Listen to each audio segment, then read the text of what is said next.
இந்த படமும் உண்மை சம்பவத்தை தழுவி தான் எடுத்திருக்கோம். ஜெயிலுக்குள்ளே இருக்கும்போது காமெடி பண்ண முடியாது, டான்ஸ் ஆட முடியாது, அடிச்சிருவாங்க. சும்மா இது பண்ணுறதுக்கே அடி வெளுக்குறாங்க. அப்புறம் எப்படி ஜெயிலில் இருக்கும்போது கொடுக்க மாட்டாங்க. ஸோ அப்படி ஒரு இது 1991 நடந்த ஒரு கதை. 95 வரைக்கும் இருக்குது. 95 ஜெயிலில் பிரேக் பண்ணி தப்பிக்கிறவங்கள பற்றி 1000 அகதிகளை சந்தேக கேஸில் உள்ளே பிடிச்சிட்டு போய் அவங்க எப்படி குடும்பத்தை இழந்து அவங்க ஃபேமிலியை ஓட சேர்ந்தாங்களா இல்லையா அப்படின்ற ஒரு விஷயத்த சொல்ல போகிற ஒரு படமாக தான் இந்த இந்த ஃப்ரீடம் இருக்கும். அடுத்ததாக நம்ம எல்லாருமே ஆவலாக காத்துட்டு இருக்கக்கூடிய படத்தினுடைய கதாநாயகன் நம்ம எல்லாருக்குமே ரொம்ப நெருக்கமான ஒரு நாயகன் அப்படின்னு சொல்லலாம்.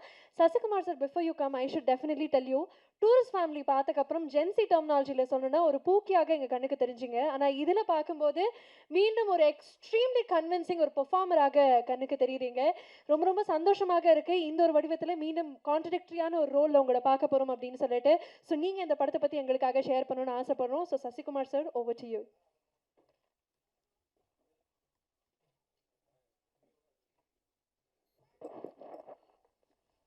எல்லோருக்கும் வணக்கம். பத்திரிகை நண்பர்கள் அனைவருக்கும் என்னுடைய வணக்கம். வந்திருந்துக்க எல்லாருக்கும் வணக்கம். ரொம்ப நன்றி சார். ஆர்கே செல்வனி சாருக்கும் அம்மா கிருஷ்ணன் சிவா சாருக்கும் எங்கள் டீம் சார்பாக நன்றியை தெரிவிச்சுக்கிறேன். சிவா சார் ஒவ்வொரு தடவையும் நான் ஜெயிக்கணும்னு சொல்லிகிட்ருப்பார். ஸோ அவருக்கு என்னுடைய நன்றியை தெரிவிச்சுக்கிறேன். செல்வனி சார், உங்களை எங்களுக்கு ரொம்ப பிடிக்கும். ஒரு இன்டர்வியூ பார்த்துட்டு தான் உங்கள் படம் எங்களுக்கு ரொம்ப பிடிச்சது. உங்களை எப்போ பிடிச்சதுன்னா, உங்கள் இன்டர்வியூ ஒன்று பார்த்துட்டு உங்கள் வீட்டுக்கு நான் வந்தேன். உங்களுக்கு ஞாபகம் இருக்குமான்னு தெரில. உங்கள் வீட்டுக்கு வந்து உங்களை இது பண்ணேன். உங்கள் இன்டர்வியூவில் என்ன சொல்லியிருந்தீங்கன்னா, நீங்கள் ஃபஸ்ட்டு படம் எடுத்துகிட்டு சௌத்ரி சார் கூப்பிட்டு ஒரு செக்கு கொடுத்தாரு. 2வது படம் எனக்கு பண்ணுங்க அப்படின்னு புலன் விசாரணைக்கு அப்புறம் பாத்ரூமில் போய் எவ்வளோ எடுப்பாங்கன்னு பார்த்தப்ப 5000 இருக்குன்னு நினச்சி பார்த்தீங்க. 5 லட்சம் அட்வான்ஸ் கொடுத்துருந்தாங்க. அதை வச்சுட்டு நான் வீட்டுக்கு போகலான்னு போகும்போது ராவுத்தர் சார் ஃபோன் பண்ணி, விஜயகாந்த் சார் ஆஃபீஸில் ஃபோன் பண்ணி, விஜயகாந்த் சார் படம் அடுத்து 100வது படம் அவருடைய படம், அதை நீங்கள் தான் எடுக்கணும் அப்படின்னு சொன்னோடனே மறு நிமிஷமே அவர் போய் அந்த செக்கை என்னை ஃபஸ்ட்டு கொடுத்த ப்ரொடியூசருக்கு தான் நான் அடுத்த படம் பண்ணுவேன் அப்படின்னு சொல்லி அந்த 5 லட்சத்தை அவங்களுக்கு கொடுத்துட்டு வந்ததை பார்க்கும்போது, இப்படி ஒரு மனிதர் இந்த காலத்துலையா அப்போ இருந்திருக்காங்க உங்களுக்கு அப்படின்னு சொல்லிட்டு நான் அவங்கள வந்து, சார் எனக்கு ஆச்சரியமாக இருக்குது, அப்படிலாம் பண்ணுவாங்களா சார் அப்படின்னு நான் ஆச்சரியத்தோடு கேட்டேன். ஜெயிச்சுட்டு அதே கம்பெனிக்கு பண்ணுவாங்களா சார், இது ரொம்ப சந்தோஷமாக இருக்குது சார் அப்படின்னு சொன்னேன். ஸோ அதில் எனக்கு அவரை ரொம்ப பிடிக்க ஆரம்பிச்சது. ஸோ அவர் இங்கே வந்ததுக்கு ரொம்ப நன்றி, எங்களை வாழ்த்துனதுக்கு ரொம்ப நன்றி சார். ஆர்ட் டைரக்டர், அங்கேருந்து வர்றேன் நான். ஆர்ட் டைரக்டர் ரொம்ப சிறப்பாக பண்ணியிருந்தார். நான் 3 படம் 2 படம் நாங்கள் பண்ணிட்டோம். அப்படியே லைவாக அந்த செட்டு எப்படி பார்த்தீங்களோ அது போட்டிருக்காரு. ரொம்ப அமைதியாக இருப்பாங்க. அப்படிப்பட்ட ஒரு ஆர்ட் டைரக்டர். அதுக்கப்புறம் உதய் கேமராமேன், டைரக்டருக்கு ஏற்ற கேமராமேன் தான். அவர் பேசி நான் இப்போ தான் பார்க்குறேன். இங்கே தான் அவர் பேசியே நாங்கள் பார்க்குறோம். ஸ்பாட்டில் என்ன அது இருந்தாலும், பூமி இருந்தாலும், எவ்வளோ கஷ்டப்பட்டாலும் அவர் பாட்டுக்கிட்டு அவர் வேலையை அதை பார்த்துக்கிட்டு தான் இருப்பார். ஸோ அவ்வளோ சிறப்பாக பண்ணியிருக்காரு. அவருடைய படங்கள், முந்தைய படங்களும் எனக்கு ரொம்ப பிடிக்கும். அது அப்புறம் எங்களுடைய கவிஞர், ரொம்ப நன்றி. ஈசானில் நாங்கள் முதல் பாட்டு அவர் கொடுத்தது, அது இப்போ வரைக்கும் அந்த இது அவருடைய உங்களுடைய இப்போ கவிதை சொன்னீங்களே சார், அது நீங்கன்னு எனக்கு தெரியாது சார். ஆனால் நாங்கள் அதை கேட்டு ரசிச்சிருக்கோம்னு சொல்ல மாட்டோம். ரொம்ப உணர்ச்சிபூர்வமான அந்த கவிதை இப்போ நீங்கள் சொன்னோடனே நாங்களாம் ரொம்ப உணர்வுபூர்வமாக அதை எடுத்துக்கிட்டோம். நன்றி சார். மியூசிக் நீங்கள் வாங்கி பார்த்துட்டு, அவர் தான் படம் பார்த்தாரு, நல்லா இருக்குன்னு சொன்னது அவர் தான். ஸோ அவருக்கு நன்றி. ஜிப்ரான், அவரோட நான் 4 படம், என் படம் நிறையா இருக்குது, அதெல்லாம் முடிச்சு கொடுங்க. எப்போ கொடுக்க போகிறீங்க? இவரை நான் பார்க்கல, இப்போ தான் பார்க்குறேன். இன்னொரு படம் வேறு இருக்குது, அதெல்லாம் வேகமாக முடிச்சு கொடுங்க. ஸோ அவர் சிறப்பாக பண்ணியிருக்காரு. இப்போ நந்தன்லேயும் அந்த அந்த படத்தை என்ஹான்ஸ் பண்ணி கொண்டு போனதும் அவர் தான். ஃப்ரீடமும் நாங்கள் எடுத்ததை விட அதை ரொம்ப அழகாக இது பண்ணி கொண்டு போயிருக்காரு. அவருக்கு என்னுடைய நன்றியை தெரிவிச்சுக்கிறேன். லிஜோ, இந்த படத்துக்கு நீ வந்த பிறகு அது வேறு மாதிரி மாறிச்சு. அது யார் ஹீரோயின் ஃபஸ்ட் ஷெட்யூல்லாம் நாங்கள் போயிட்டோம். ஹீரோயின் எங்களுக்கு செட்டே ஆகலை. அதுக்கப்புறம் தான் லிஜோன்னு சொல்லும்போது அது யதார்த்தமாக அப்படியே அந்த என்ன அந்த ஃபேமிலியாக அந்த இது இருக்கும்போது அவங்க நடிப்பு அவ்வளோ இதாக இருக்கும். படத்தில் பார்க்கும்போது உங்களுக்கு தெரியும். அவங்க சேரணும் அப்படின்றது எல்லா ஆடியன்ஸுக்கும் அவங்க 2 பேரும் சேர்ந்துடணும் அப்படின்றது வரணும். அதுக்கு முக்கியம் ஒரு ஒரு சார் சொன்ன மாதிரி ஒரு பிடிச்ச முகம், எல்லாராலையும் பாவப்பட்ட ஒரு முகமாக இருக்கணும். அது கரெக்டாக ரிஜோவுக்கு செட் ஆச்சு. அது சேர்ந்துடணுன்றது உங்களுக்கு தேணும். சேர்ந்தாங்களா சேரலையான்றதானே சார் கதை, அது சொல்லக்கூடாது. அது நீங்கள் தேரில் பாருங்கள், அது சொன்னாலும் அவர் இது பண்ணுவார். ஸோ அப்புறம் மணிகண்டன் மணி படத்தில் எனக்கு வந்து சாப்பாடெலாம் ஊட்டி விடுவான். ரொம்ப ரொம்ப நன்றி. அவனோட இதை பார்த்து தான் நான் எனக்கு ரொம்ப அந்த அந்த கான்ஃபிடென்ட்டோட அவரோட இன்டர்வியூ பேசினது எனக்கு ரொம்ப பிடிச்சிருந்தது. ஸோ அதை நான் அவர்கிட்டே நான் பகிர்ந்திருக்கேன். நாங்கள் 2 பேரும் சேர்ந்து பண்ணது ரொம்ப சந்தோஷம். மணி அப்புறம் ஆண்டனி சொன்னார், கஷ்டத்தை வந்து சிரிச்சுக்கிட்டே சொல்லிட்டாரு. கஷ்டப்பட்டதெல்லாம் கோவத்தில் சொல்லாமல் சிரிச்சுட்டு அதை ஃபுல்லாக சொல்லிட்டாப்புல. நாங்கள் வேறு பக்கத்தில் நடந்து போனோம்னு சொன்னேன். அந்த ஒரு சீனுக்கு தான் அப்படி நடந்து போனோம். நீ வராத சீன்லாம் நானும் ஐயாவும் போட்டு தண்ணி வர்றதெல்லாம் நீ பார்க்கலையே. அதுக்குள்ள இன்னும் நிறையா கஷ்டப்பட்டிருக்கோம். மு ராமசாமி ஐயாவும் நாங்களும் அவ்வளோ இது பண்ணுவோம், கஷ்டப்படுறோம். நீங்கள் எப்படி இன்றைக்கி என்ன பண்ண போகிறாங்கன்னு பேசுவீங்கள்ல, நானும் ராமசாமி மு ராமசாமியை அவர் வந்து ஒரு ஈழத்தை நேசிக்கக்கூடிய ஒருத்தர். அவர் வரல, முனைவர் மு ராமசாமி அவர் சொல்லுவார், நம்ம எவ்வளோ கஷ்டப்பட்டு போகிறோமே, அவங்க எவ்வளோ கஷ்டப்பட்டுருப்பாங்க, அவங்க தப்பிக்கும்போது இன்னும் என்னென்னலாம் அனுபவிச்சிருப்பாங்க அப்படின்போது இன்னும் கொஞ்சம் போகணும்னு நமக்கு அப்படி தான் நாங்கள் பேசுவோம். இதே இடத்துல சார் நமக்கு இப்போ மூச்சு இறைக்கல, இப்போ எப்படி சார் இருக்கும் அப்படின்னு சொல்லும்போது அது இன்னும் எங்களுக்கு நல்லா பண்ணணும் அப்படின்னு தோணும். அந்த வழியெல்லாம் மறந்துடும் அவர் சொல்லும்போது. அவங்க பட்டதோட இதெல்லாம் ஒரு வழியா, ஏன்னா ஒரு ரியல் இன்சிடெண்ட், அவங்க எப்படி தப்பிச்சிருப்பாங்க எப்படி போயிருப்பாங்கன்னு ஒன்று இருக்குது. அதை விட இது வழியாக எங்களுக்கு தெரியலை. அதுதான் இந்த படம் வந்து எப்படி அவங்களே போராடினாங்க, அப்போ நம்ம அதை விட கொஞ்சம் போராடணும்ல. ஃப்ரீடம்னு வச்சுட்டாங்கல்ல, அது கூட இல்லாட்டினா என்ன, எல்லாரோடையும் தான் போராடணும். ஸோ ரொம்ப சிறப்பாக ஆண்டனி 2வது படம் நான் ஏற்கனவே பங்குன்னு எனக்கு அந்த பிரம்மனில் நடிச்சிருந்தாப்புல, ஹீரோவாகவும் நடிச்சிட்ருக்காப்புல. ஸோ சூப்பரான ஒரு விஷயமா இருந்தது. அப்புறம் ப்ரொடியூசர் பாண்டி, மேனேஜராக எனக்கு ரொம்ப இதாக தெரியும். முதல் சிவா சார் தான் பாண்டி வச்சு ஒரு படம் ப்ரொடியூஸ் பண்ணுங்கன்னு சொல்லும்போது அவர்கிட்ட நான் சொல்லுது, வேணாம் பாண்டி, நீ ப்ரொடக்ஷன் மேனேஜராகவே இரு, நீ வாங்கி பழகியாச்சு, நீ ப்ரொடியூசர்னால் கொடுக்கணும், அதை ஞாபகம் வச்சுக்கோ, கொடுக்கணும் அதை ஞாபகம் வச்சுக்கோ அப்படின்னு நான் சொன்னேன். இல்லை சார் நான் பண்ணுவேன் சார், எனக்கு கான்ஃபிடென்ட் இருக்குது அப்படின்னு. இல்லை பாண்டி, இன்னொரு தடவை நல்லா யோசிச்சுக்கோ பாண்டி, அது பண்ணணுமா அப்படின்னு சொல்லிட்டு வரும்போது அப்புறம் கதை மாறிச்சு. இந்த கதை சார், இந்த கதையும் பண்ணணுமா, இது ரொம்ப இதுப்பா அப்படின்னு. இல்லை சார் நான் பண்ணுவேன் சார் அப்படின்னு சிவா சார் சொன்னார். பாண்டி ஏதாவது சொன்னால் அழுதுருவார்னு அதுதான் நான் அவர்கிட்ட சொன்னேன். சார் காசு கேட்டாலும் அழுதுறாரு சார், ஏதாவது சொன்னால் அழுதுறாரு சார். சார் காசு ஆர்டிஸ்ட்டும் டெக்னீஷியனும் கேட்டாலும் அழுதுறாருல சார், எப்படி சார் இது பண்ண முடியும் அப்படிலாம் நான் அவர்கிட்ட சொல்லிட்டு இருந்தேன். பட் என்னென்னா ஒரு கட்டத்தில் சரி அவருக்கு பண்ணுவோம், நம்ம அவரோட கான்ஃபிடென்ட் தான், அவர் நான் பண்ணுவேன் சார் என்னை நம்புங்க அப்படின்னு சொல்லி அந்த நம்பிக்கை தான், நாங்கள் வச்ச நம்பிக்கை தான் இவ்வளோ தூரம் ரிலீஸ் வரைக்கும் அவர் கொண்டு வந்திருக்கார்.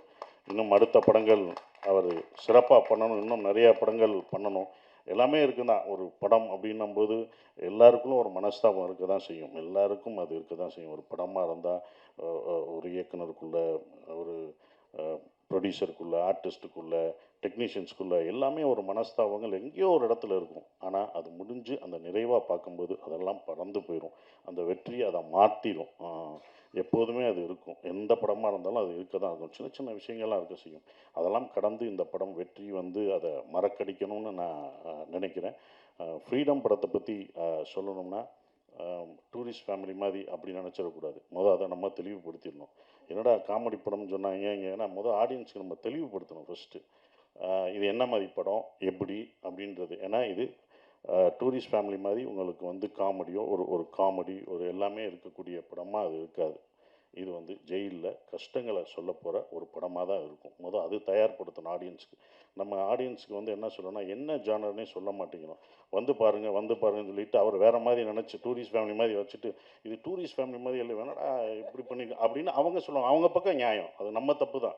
ஏன்னா நம்ம என்ன படம் பண்ணுறோம், இது என்ன ஜானர் ஆஃப் மூவி எல்லாம் அவங்களுக்கு தெளிவுபடுத்திடணும். தெளிவுபடுத்தும் போது அவங்க பார்க்க வரும்போது அதை இது பண்ணுவாங்க. ஏன்னா இது வந்து ஜெயில் சார் சொன்ன மாதிரி ஜெயில் படங்கள், எஸ்கேப் டு விக்ட்ரி இந்த மாதிரிலாம் நம்ம இங்கிலீஷில் பார்த்துருப்போம், நிறையா படங்கள் பார்த்துருப்போம்.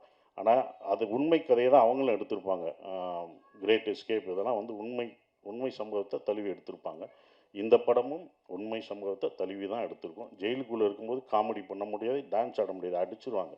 சும்மா இது பண்ணுறதுக்கே அடி வெளுக்குறாங்க. அப்புறம் எப்படி ஜெயிலில் இருக்கும்போது கொடுக்க மாட்டாங்க. ஸோ அப்படி ஒன்று இது 1991 நடந்த ஒரு கதை. 95 வரைக்கும் இருக்குது. 95 ஜெயிலில் பிரேக் பண்ணி தப்பிக்கிறவங்களை பற்றி 1000 அகதிகளை சந்தேக கேஸில் உள்ளே பிடிச்சிட்டு போய் அவங்க எப்படி குடும்பத்தை இழந்து அவங்க ஃபேமிலியை ஓட சேர்ந்தாங்களா இல்லையா அப்படின்ற ஒரு விஷயத்தை சொல்லப்போகிற ஒரு படமாக தான் இந்த இந்த ஃப்ரீடம் இருக்கும்.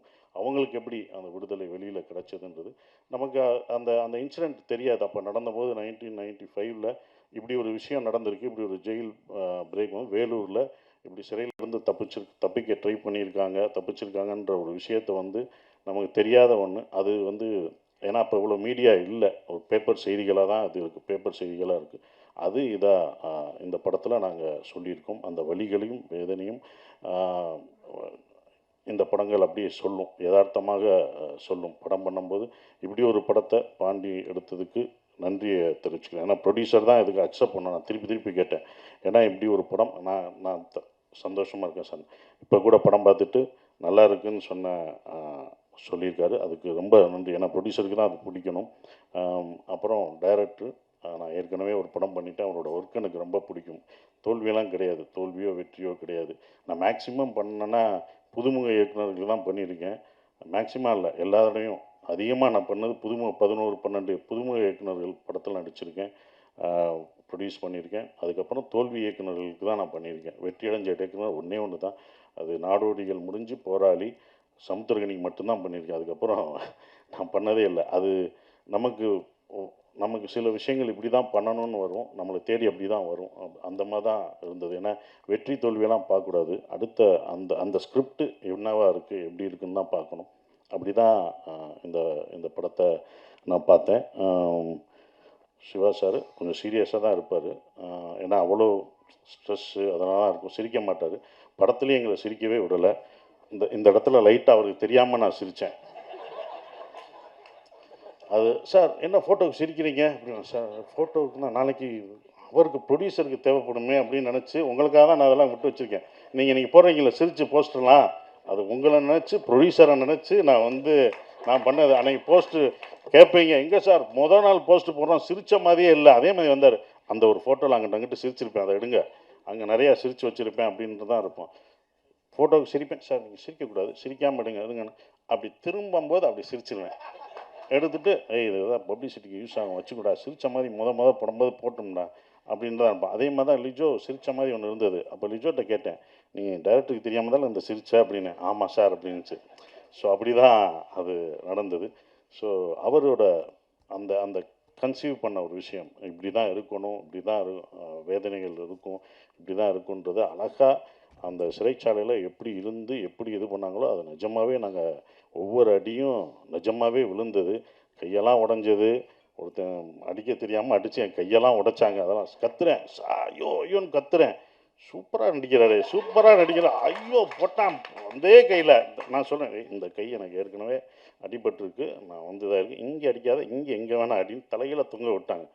அடிக்கும்போதே நான் கத்துறேன், ஆன்னு கத்துறேன். யாரும் ஒருத்தரும் வரவே இல்லை. என்ன சார் பயங்கரமாக அடிக்கிறார், தந்துரமாக நினைக்கிறேன், கட்டுன்னு டே அப்படின்ட்டு நிஜமாக விழுந்துச்சுனுமோ. அப்புறம் தான் எல்லாம் இது பண்ணாங்க. ஏன்னா ஃபைட்டர் அடிக்கும்போது கரெக்டாக அடித்தார், அவர் நடித்த ஒருத்தர் அவர் தவறாக இது பண்ணார். ஸோ அதெல்லாம் மீதி தான் வந்திருக்கும். நாங்கள் அது சிறப்பாக இருக்கிறது. ரொம்ப நன்றி. இந்த படத்தை நாங்கள் ரொம்ப சொல்லக்கூடாது, இது இப்படி இருக்கும் அப்படின்னு. நீங்கள் படம் பார்த்துட்டு நீங்கள் அதை விமர்சனம் பண்ணி எப்படி வந்திருக்குன்ற ஒரு விஷயத்தை சொல்லுங்கள். ஏன்னா ட்ரூ ஈவெண்ட்ஸ் அப்படி தான் இருக்கும், அப்படி தான் பண்ண முடியும் அப்படின்ற ஒரு விஷயம் இருக்கும். அதனால தான் அதை சிரிக்கக்கூடாதுன்னா சொன்னார். அப்புறம் இதில் நான் வந்து மறுபடியும் ஸ்ரீலங்கன் பாஷை பேசியிருக்கேன். என்ன அடுத்தடுத்து பண்ணுறீங்க, என்ன அடுத்தடுத்து ஈழத்தமிழில் பேசுகிறீங்க அப்படின்லாம் கேட்டாங்க. அதுவும் தமிழ் தானே, அது என்னோடய தமிழ் தானே, அதை நான் பேசுகிறதுல என்ன. 4 படம் 5 படம் வந்தாலும் அதே இதில் தான். நான் 10 படம் பண்ணாலும் அது பண்ணுவேன், அது தமிழ் படம் தானே, தமிழ் தானே பேசுகிறேன் அப்படின்ற ஒரு விஷயம். அந்த தமிழ் இதுதான் முன்னாடி பண்ணோம், டூரிஸ்ட் ஃபேமிலிக்கு முன்னாடி பண்ண படம் தான் ஃப்ரீடம். அது பல தாமதங்களாகி அது வெற்றிகரமாக இவ்வளோ தூரம் கொண்டு வந்திருக்கதே ஒரு வெற்றி தான், தேட்டருக்கு கொண்டு வந்தது. அது எனக்கு ஸ்ரீலங்கன் பாஷை இங்கே பேசினது தான் நான் டூரிஸ்ட் ஃபேமிலிக்கு நிறைய யூஸ்ஃபுல்லாச்சு. அந்த அம்மா தான் நான் நிறையா பேட்டியில் சொன்னேன். என்றைக்கும் கற்றுக் கொடுத்த ஆசிரியரை மறக்கக்கூடாது. அந்த அம்மாவை நான் என்றைக்கும் மறக்க மாட்டேன். எனக்கு ஸ்ரீலங்கா அவங்க தான், எந்திரிங்கம்மா, அவங்க தான் எனக்கு. நான் எல்லா இன்டர்வியூலையும் சொல்லுவேன் மகேஸ்வரி அம்மாவை. அம்மா அவங்க தான் எனக்கு வந்து ஸ்ரீலங்கன் பாஷை நல்லா படுத்தி எடுத்துட்டேன், அது வேறு. சில விஷயம் அவங்ககிட்ட கேட்பேன், இது கரெக்டாங்களோ அப்படின்லாம் கேட்பேன் நான். இல்லை நீங்கள் ரொம்ப இழுத்தெல்லாம் பேச வேணாம், அப்படிலாம் பேச மாட்டாங்க அப்படின்றத, நார்மலாக அப்படிலாம் பேச மாட்டேன், இப்படி தான் பேசுவாங்க அப்படின்னு சொல்லுவாங்க. ஸோ அவங்களுக்கு, வாங்கம்மா நீங்கள் வாங்கம்மா வாங்க, உங்களை பார்க்கட்டும் வாங்க. யாரா ஒரு அம்மா அம்மான்ட்டுக்கிட்டு இருக்கேன், அந்த அம்மா யாருன்ட்டு நானும் 2 படத்துக்கு கதறிக்கிட்டு இருக்கேன். வாங்க என்னோடய சீட்டில் உட்காருங்க. ஸோ அவங்க தான் இந்த படத்துலேயும் நடிச்சிருக்காங்க. அவங்க டீச்சர். நன்றிம்மா, இவங்க எனக்கு குரு, கற்றுக் கொடுத்த அவங்க தான். அவங்க அப்படியே எங்களுக்கு சொல்லிக் கொடுத்தாங்க டீச்சர். அவங்க நிறையா நாங்கள் இது பண்ணியிருக்கோம். நன்றிம்மா, எங்களுக்கு 2 படத்துக்கு சொல்லிக் கொடுத்ததுக்கு. நீ அடுத்தடுத்த படங்களும் வருவேன். அவங்களுக்கு கொஞ்சம் பிஸி ஆக்கிட்டேன் நான். என்னென்னா இப்போ ஸ்ரீலங்கன் இந்த இந்த ஈழத்தமிழ் பேசும்போது படங்கள்லாம் வெற்றி அடையுது. ஏன்னா சுலபமாக ஈழத்தமிழ் பேசுகிற படங்கள் அவ்வளோவா வெளிவரதே கஷ்டம். அதுவும் வெற்றி அடைகிறது ரொம்ப கஷ்டம். அதை பார்ப்பாங்களா அப்படின்ற ஒரு டவுட்லாம் இருந்தது. இந்த படங்கள் யாரும் பார்க்க மாட்டாங்கன்றது. ஆனால் உலகத்தமிழர்கள் எல்லாமே அதை பார்ப்பாங்கன்ற நம்பிக்கை இருந்தது. அதை எப்படி கொடுக்கணும் அப்படின்றது இருந்தது. ஏன்னா ஒரு கான்ட்ரவர்சியான சப்ஜெக்ட் தான். அந்த கான்ட்ரவர்சியை நம்ம வந்து அதை தணிக்கை குழுவில் இதாகாமல் பார்த்துக்கிற ஒரு விஷயம் இருக்குது. அப்படி தான் 2 படமே எடுத்தாங்க. இது ஏதாவது கான்ட்ரவர்சியானாங்க, நான் நடிக்கிறதுனால கண்டிப்பாக கான்ட்ரவர்சியாக இருக்காது அப்படின்றத நான் உத்தரவாதம் கொடுத்துட்டேன். அப்படிலாம் எதுவுமே வராது. அவர் ஏற்கனவே பட்டனால, சிவா சார் ஏற்கனவே ஒரு படம் பண்ணி நிறையா சென்சார் ஆனனால, இந்த படம் எப்படி சென்சார் ஆகாமல் கரெக்டாக எதை சொல்லணும், எதை சொல்லக்கூடாது, எந்த விஷயத்தை சொல்லணுன்ற ஒரு விஷயத்தை சிவா சார் அந்த படத்தில் சத்ய சிவா அழகாக அதை என்ன சொல்லணுமோ சொல்லிட்டாரு. ஸோ இது வந்து எந்த அரசியல் பேச போகிறதில்ல. எந்த அரசியலையும் யாரையும் கான்ட்ரவர்சியாக தாக்கி இந்த படம் பேசாது. ஆனால் மனிதர்கள் ஒரு இனத்தோட வலியும் வேதனையும் சொல்ல போகுது. அதுதான் அந்த படம். அவங்களுடைய வலி வேதனை, அவங்க எப்படி அதிலிருந்து வெளியே வர்றாங்க, அவங்களுக்கு அந்த சுதந்திரம் கிடைச்சதா அப்படின்ற ஒரு விஷயம். சுதந்திரம்ன்றது வந்து சொந்த மண்ணில், சொந்த நாட்டில், சொந்த மக்களோடு வாழ்கிறது தான் சுதந்திரம். அந்த சுதந்திரம் இல்லாமல் வெளியூர்களையும் வெளிநாடுகளையும் வாழ்கிற அவங்களுக்கு இந்த படத்தை நாங்கள் சமர்ப்பிக்கிறோம். இந்த ஃப்ரீடம் அவங்களுக்கு, அந்த சுதந்திரம் கிடைக்கட்டும், அந்த ஃப்ரீடம் கிடைக்கட்டும் கேட்டு நான் என் நன்றியை தெரிவிச்சுக்கிறேன். நன்றி, வணக்கம்.